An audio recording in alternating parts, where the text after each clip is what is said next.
Her attacker was given 1 year on probation for his punishment. And now, Taryn, she's hoping her story could be a platform for change in the legal system. Let's get right to Fox News' Dave Spencer. He's live in the studio with this story. Dave. Yeah, Roop, what happened to Michelle Powell likely happens to a lot of abuse survivors. She was attacked, a man was convicted, yet she still feels like the system let her down. Now she's hoping to bring about change for the next survivor. Michelle Powell thought she'd found the one. We joked.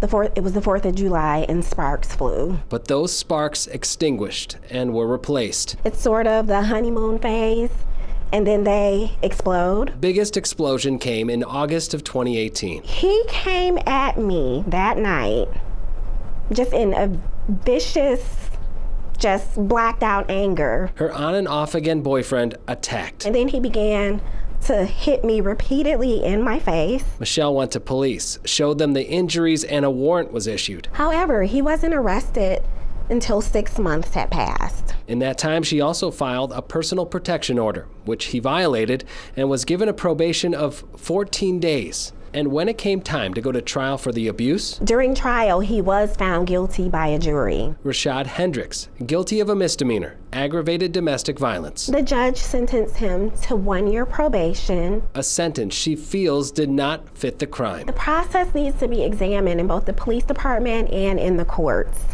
You know, I felt like I was just a number. Dejected and disheartened. They just told me this is how it is. It's a position the people over at Haven, a domestic violence survivor shelter and advocacy program, are very familiar with. All of our services have seen an increase since the pandemic. Haven is a Metro Detroit organization designed to walk with people just like Michelle. If they need us in the courtroom with them, we're there with them in the courtroom.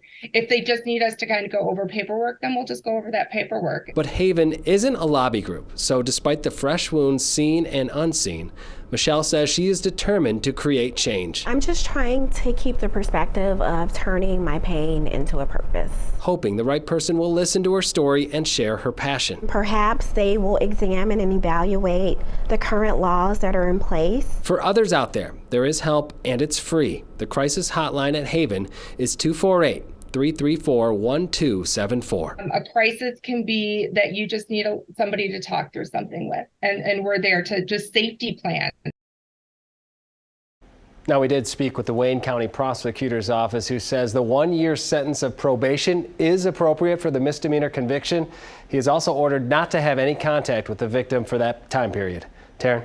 Well, she's certainly brave for coming forward and telling her story. Is there anything specific, though, that she wants to see change for others? Now, this is all very new to her, but she said specifically she needs more people for the police to investigate these crimes, more people in the prosecutor's office to prosecute, and more people in the victims' advocacy, so helping victims walk through this process. Yeah, resources always key. Dave, thank you for that report.